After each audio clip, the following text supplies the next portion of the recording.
RG58 Coaxial Cable UHF PL259 Male-to-End Male-Female Connector Pigtail Coax Cable.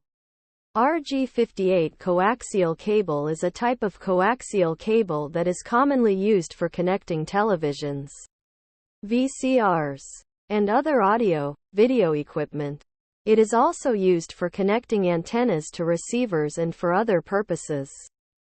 This particular RG58 coaxial cable is available in a variety of lengths, from 0.3 meters to 30 meters. It features a PL259 male connector on one end and an N male or female connector on the other end.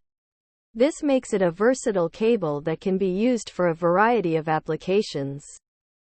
The cable is made of high-quality copper and has a stranded copper core.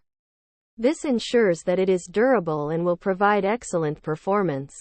The cable is also shielded with a foil and braid, which helps to protect it from interference.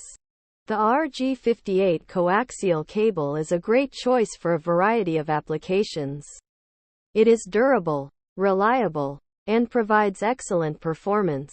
If you are looking for a high-quality coaxial cable, this is a great option. Here are some of the benefits of using RG58 coaxial cable. It is a versatile cable that can be used for a variety of applications. It is made of high-quality materials and is durable. It provides excellent performance. It is available in a variety of lengths. If you are looking for a high-quality coaxial cable, RG58 coaxial cable is a great option.